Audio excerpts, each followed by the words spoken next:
En el corazón del siglo XI, cuando la península ibérica era un mosaico de reinos cristianos y taifas musulmanas, nació un hombre que se convertiría en leyenda. Su nombre fue Rodrigo Díaz de Vivar, y el mundo lo recordaría para siempre como el Cid Campeador.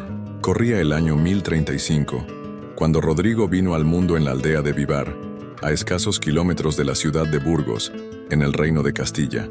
Era hijo de Diego Laínez, un infanzón de linaje noble pero sin grandes riquezas. Desde niño, Rodrigo fue educado en los valores de la caballería, la lealtad, el honor y la destreza en las armas.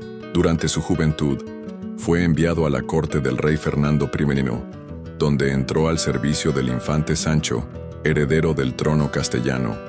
Allí se forjó como guerrero y cortesano, destacando por su inteligencia táctica y su habilidad con la espada. No pasó mucho tiempo antes de que el joven Rodrigo comenzara a granjearse fama entre los hombres de armas. Pronto le llamarían campeador, que significa vencedor en el campo de batalla. En el año 1065, tras la muerte de Fernando I, el reino fue dividido entre sus hijos. Sancho recibió Castilla, Alfonso recibió León y García recibió Galicia. Como fiel servidor de Sancho, Rodrigo luchó a su lado en una feroz campaña para reunificar los reinos bajo su corona. En estas guerras fratricidas, Rodrigo demostró una valentía incuestionable y una capacidad táctica brillante. Una de las más célebres batallas fue la de Llantada, donde Sancho derrotó a Alfonso en el año 1068, y Rodrigo estuvo entre los principales responsables del triunfo. La ambición de Sancho parecía no tener límites, y en el año 1070, con la ayuda de Rodrigo, derrocó a su hermano García de Galicia. Sin embargo, la tragedia no tardaría en golpear. En el año 1072, el rey Sancho fue asesinado en Zamora mientras intentaba tomar la ciudad, defendida por su hermana Urraca. Las circunstancias del magnicidio envolvieron en sospecha a Alfonso, quien fue acusado de traición. Tras la muerte de Sancho, Alfonso VI reclamó el trono de Castilla. Fue entonces cuando Rodrigo, convertido ya en una figura temida y respetada, se vio obligado a jurar fidelidad al nuevo rey. Pero la fidelidad del Cid no fue ciega. Según la leyenda, Rodrigo exigió que Alfonso jurase públicamente no haber tenido parte en la muerte de su hermano. Esta escena, conocida como la Jura de Santa Gadea, se convirtió en una de las más célebres de su vida. Aunque la historicidad de este juramento es debatida, su simbolismo caló profundo en la memoria popular. Durante los años siguientes, Rodrigo se mantuvo al servicio de Alfonso VI, realizando campañas militares, defendiendo las fronteras del reino y cobrando tributos a los reyes de taifas, especialmente en Zaragoza. Fue durante estas campañas que el Cid adquirió experiencia en el trato con los musulmanes, lo que más tarde marcaría su destino. En torno al año 1074, Rodrigo contrajo matrimonio con Jimena Díaz, una noble leonesa y pariente del propio rey Alfonso. Esta unión fortaleció su posición en la corte y dio frutos. 3 hijos, Cristina, María y Diego, aunque algunas fuentes medievales discrepan en los nombres y número exacto de sus descendientes. Pero la fortuna del Cid comenzaría a tambalearse. En el año 1077, acusado de actuar sin autorización del rey al atacar al taifa de Toledo, aliado de Alfonso, Rodrigo cayó en desgracia. Fue desterrado. El exilio marcó un antes y un después en su vida. Dejó atrás Burgos, su tierra natal, y se encaminó al levante peninsular en busca de un nuevo destino, acompañado solo por un puñado de fieles. Así comenzó la vida errante de Rodrigo Díaz de Vivar, ya no como vasallo de Castilla, sino como caballero libre, dispuesto a escribir su propia leyenda con sangre, acero y astucia. Año 1077. Rodrigo Díaz de Vivar abandona Castilla por mandato del rey Alfonso VI. Acusado de haber saqueado las tierras del taifa de Toledo sin consentimiento real, el campeador es desterrado con ignominia. Según el cantar de Mio Cid, su esposa Jimena y sus hijas quedan atrás, refugiadas en un convento, mientras Rodrigo parte hacia lo desconocido con apenas unos pocos leales. Humillado pero no vencido, El Cid jura reconstruir su honra por su propia espada. Recorre los caminos de la península en busca de alianzas, dispuesto a ofrecer sus servicios al mejor postor. Pronto los encuentra: el reino taifa de Zaragoza. Aunque musulmán, el emir de Zaragoza, al-Muqtadir, reconoce en el Cid al estratega incomparable que podría proteger sus dominios de rivales, como el taifa de Lérida o incluso de los cristianos de Aragón y Navarra. Durante casi una década, Rodrigo sirve como comandante de las tropas de Zaragoza, luchando indistintamente contra cristianos y musulmanes. En esta etapa, destaca la batalla de Almenar en el año 1081, donde el Cid derrota al conde de Barcelona, Berenguer Ramón II. Este noble catalán había acudido al socorro de la taifa de Lérida, y su derrota fue humillante. Capturado por el campeador, debió pagar un alto rescate para ser liberado. Rodrigo forja entonces una reputación de guerrero temido, pero también de caballero justo. No es extraño que sea llamado tanto por cristianos como por musulmanes. Las fuentes árabes lo denominan al-Sayyid, el Señor, que derivaría en el castellanizado Cid. Por otro lado, su título de campeador lo enmarca como el campeón de las batallas. Así nace la figura legendaria, el Cid campeador.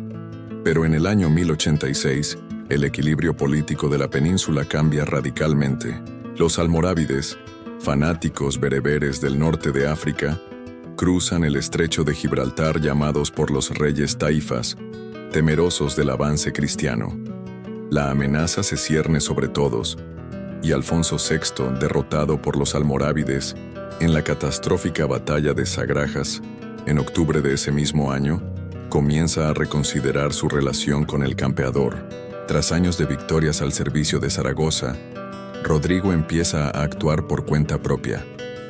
En el año 1087 marcha hacia Levante, donde pone sus ojos en la rica y estratégica ciudad de Valencia. Su plan no es simple conquista, es un lento y metódico proceso de asedio indirecto, conquista de castillos periféricos y manipulación de alianzas entre taifas rivales. Durante este periodo, el Cid entra y sale del favor del rey. En el año 1087 es parcialmente perdonado y se le permite volver a Castilla, aunque sin recuperar su antigua posición. Poco después, decide volver al Levante, más decidido que nunca a fundar su propio dominio. En los años 1088 y 1089, Rodrigo inicia campañas contra las fortalezas de Alpuente, Cebolla y El Puig, asfixiando lentamente a Valencia. La ciudad, bajo control musulmán, queda en una situación precaria y comienza a pagar tributos al campeador, aunque formalmente aún no es suya. En 1091, los almorávides regresan a la península. Rodrigo, en una nueva muestra de su genio militar, los enfrenta y derrota en la batalla del río Guadalaviar, cerca de Valencia. Esta victoria le permite consolidar su dominio en la región. La ciudad, debilitada, cae finalmente en sus manos el día 15 de junio del año 1094. Valencia se rinde. Rodrigo entra como señor absoluto, no como representante de Castilla ni como mercenario, sino como príncipe independiente. Rodrigo Díaz de Vivar, hijo de Infanzón, vasallo desterrado, mercenario y comandante, se convierte en señor de un reino propio. Ha conquistado Valencia y con ella su destino. Pero aún no ha terminado su lucha, porque el poder atrae enemigos, y los almorávides no se detendrán. Y aunque el Cid ha alzado su estandarte sobre la ciudad, su mayor desafío está por venir. Año 1094. Rodrigo Díaz de Vivar entra triunfante en Valencia, no como emisario de un rey ni como caudillo pasajero, sino como gobernante soberano. La ciudad, próspera y estratégicamente vital, había resistido asedios y saqueos por años, pero ante la astucia y el empuje del Cid, finalmente se rinde. Comienza así una de las etapas más singulares de su vida, la de señor de un reino mestizo, cristiano y musulmán al mismo tiempo. Rodrigo establece su corte en Valencia. Gobernará desde allí los últimos 5 años de su vida. Aunque cristiano devoto, permite a la población musulmana mantener su religión, sus jueces y costumbres, con tal de que juren fidelidad a su gobierno. Instala una guarnición firme, refuerza las murallas y organiza la administración del territorio conquistado. Se rodea de fieles caballeros, castellanos, leoneses y aragoneses, y establece una convivencia compleja pero funcional entre culturas. Mientras tanto, los almorávides no olvidan. Desde su llegada a la península, estos austeros guerreros han ido apoderándose uno a uno de los reinos taifas. Su objetivo es claro: eliminar todo vestigio de poder cristiano en tierras musulmanas. La presencia del Cid en Valencia es una afrenta directa, y el emir almorávide Yusuf ibn Tasufín ordena campañas contra él. Año 1097. Rodrigo se enfrenta a un nuevo sitio, esta vez organizado por los almorávides con ayuda de taifas aliadas. La batalla por mantener Valencia será aún más dura que su conquista. Rodrigo, sin embargo, no está solo. Ha fortalecido sus alianzas y recibe apoyo tanto de Castilla como de Aragón. A su lado combate su hijo Diego, joven caballero prometedor que pronto conocerá los rigores de la guerra.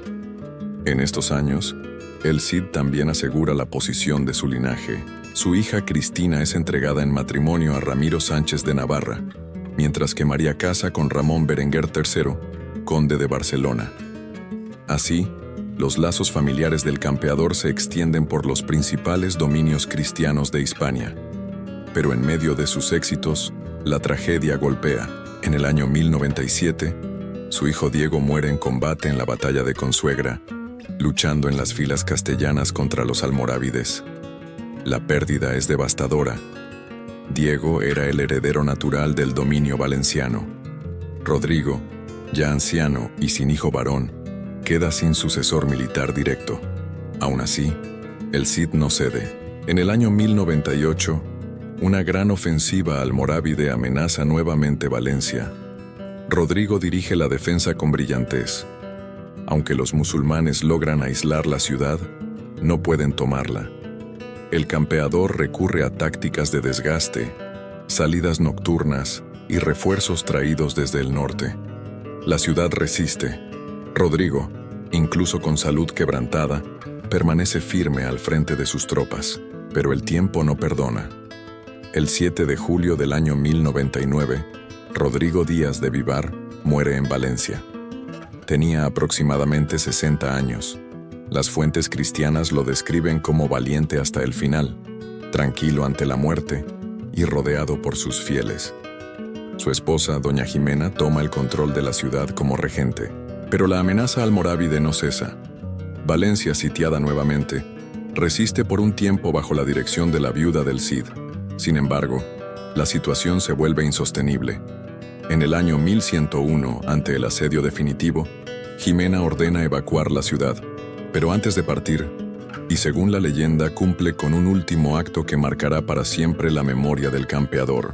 Cuenta la tradición que, para infundir valor a las tropas y sembrar el terror en el enemigo, el cadáver del Cid fue embalsamado, vestido con su armadura, colocado sobre su caballo Babieca y atado a su silla.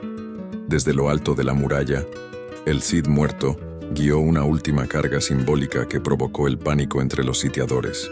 Esta escena, inmortalizada en cantares de gesta, resume el poder del mito. El Cid, incluso muerto, seguía invencible.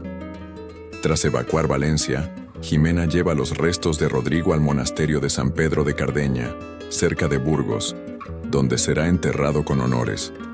Su tumba se convierte en lugar de peregrinación, símbolo de la resistencia, el valor y la fidelidad. Rodrigo Díaz de Vivar ya no está entre los vivos, pero su historia está lejos de concluir. Lo que vendrá ahora será la transformación de hombre a leyenda. Con la muerte de Rodrigo Díaz de Vivar en el año 1099 y la pérdida definitiva de Valencia en el año 1101, culmina la vida terrenal del Cid campeador. Pero lejos de desaparecer en el olvido, comienza a forjarse algo más poderoso que cualquier dominio conquistado: su leyenda. Y es que a partir de ese instante, el Cid ya no pertenece solo a los anales de la historia, sino también al reino eterno del mito. La primera gran obra que lo inmortaliza es el Cantar de Mio Cid, compuesto hacia el año 1200, posiblemente por un juglar de la zona de Medinaceli. Aunque han pasado más de 100 años desde los hechos narrados, el poema logra una hazaña notable. Transforma al guerrero real en un héroe épico comparable a Aquiles o a Roldán. El Cid aparece como un caballero justo, generoso, profundamente religioso y sobre todo invicto. Un vasallo leal que es traicionado, pero que recupera su honra mediante esfuerzo, sabiduría y coraje. En esta obra se exaltan eventos reales, pero también se dramatizan y adornan. Por ejemplo, la historia de la Jura de Santa Gadea, en la que el Cid obliga al rey Alfonso VI a jurar que no tuvo parte en la muerte de su hermano Sancho, se convierte en una escena cargada de tensión y dignidad. Aunque los cronistas contemporáneos no mencionan esta jura, el poema la convierte en un acto de justicia que define la moral del héroe. Otro episodio célebre del cantar es el del ultraje a las hijas del Cid por parte de los infantes de Carrión. Según el poema, los nobles las maltratan y las abandonan en un robledal tras casarse con ellas por ambición. El Cid, lejos de actuar con violencia impulsiva, lleva el asunto ante la corte del rey. Y allí, en un juicio caballeresco, sus campeones vencen a los infantes en duelo.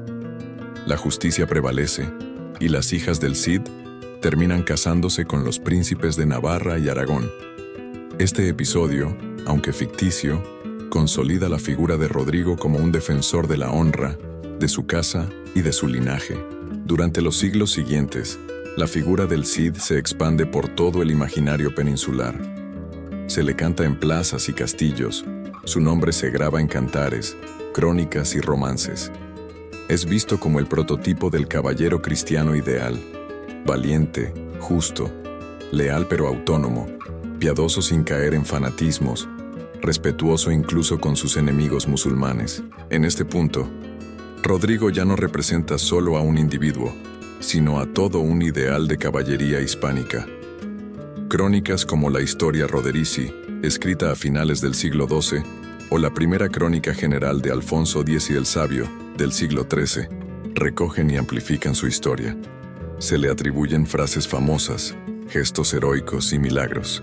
Algunos textos incluso insinúan que tras su muerte, su espíritu continuó protegiendo el monasterio de San Pedro de Cardeña, o que su caballo Babieca jamás volvió a permitir que nadie lo montara. El propio caballo, Babieca, se convierte en figura legendaria. Se dice que el animal, de pelaje blanco y mirada fiera, fue elegido por el propio Cid entre muchos corceles, y que lo acompañó en todas sus campañas. Se cuenta que está enterrado junto al monasterio donde yace su amo, bajo una lápida sin nombre. En tiempos posteriores, durante la Reconquista, el nombre del Cid fue invocado por soldados cristianos como símbolo de valor y justicia.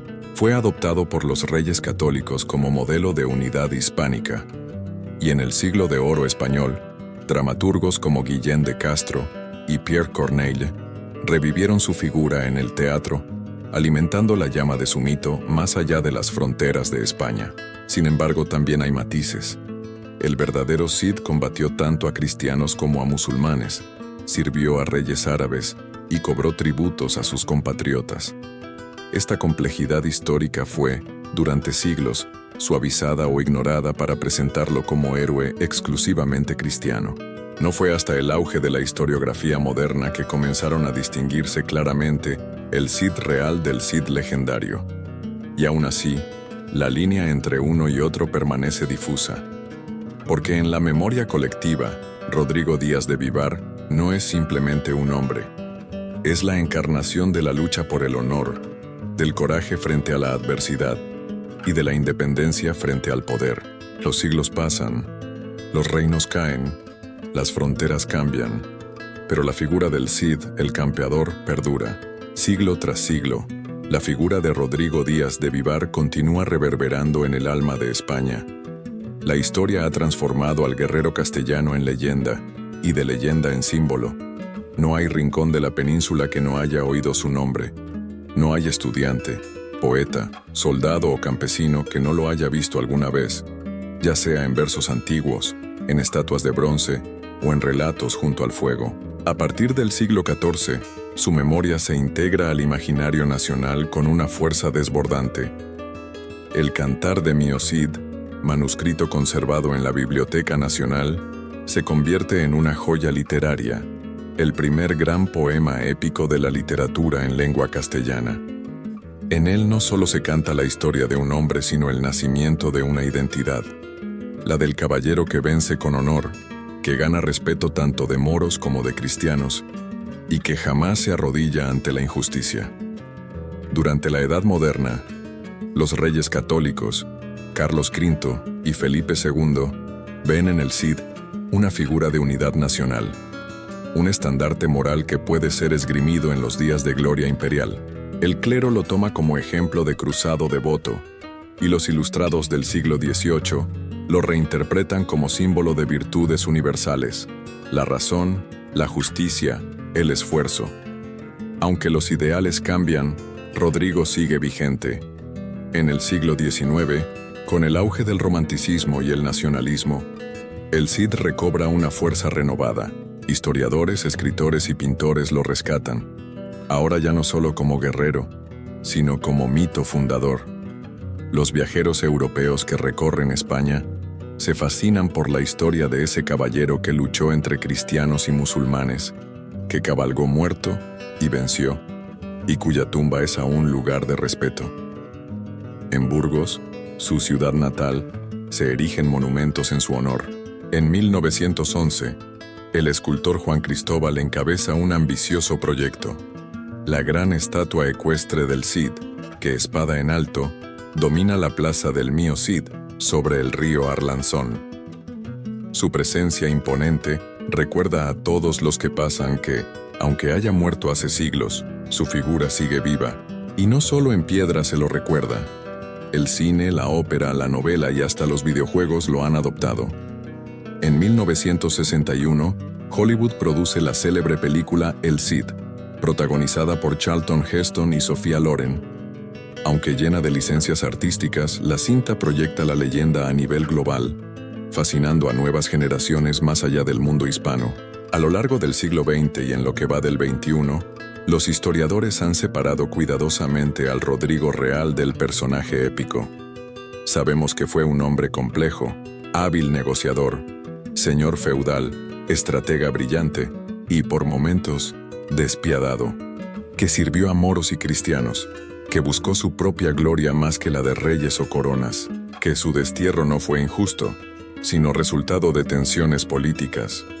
Pero también sabemos que su genio militar fue real, que su conquista de Valencia fue única, y que su habilidad para sobrevivir y prosperar en una España dividida fue excepcional. Y eso, más allá de los poemas y las exageraciones, es quizás su mayor legado: haber encarnado, en un tiempo de alianzas frágiles y fronteras cambiantes, la posibilidad de forjar el destino propio con la espada, el juicio y el honor. Hoy, sus restos descansan junto a Doña Jimena, en la Catedral de Burgos. Allí, bajo una lápida sencilla, está inscrito su nombre, no con títulos, ni coronas, ni frases pomposas. Solo una palabra basta: Cid. Pero su presencia trasciende la piedra, sigue cabalgando en las historias contadas a niños, en los libros de texto, en los nombres de plazas y avenidas, en el eco de las campanas de San Pedro de Cardeña, y en cada español que, al oír su nombre, siente una mezcla de respeto, admiración y pertenencia. Porque Rodrigo Díaz de Vivar, el Cid campeador, no fue solo un guerrero, fue, y sigue siendo, el espíritu indomable de una tierra que nunca se rinde.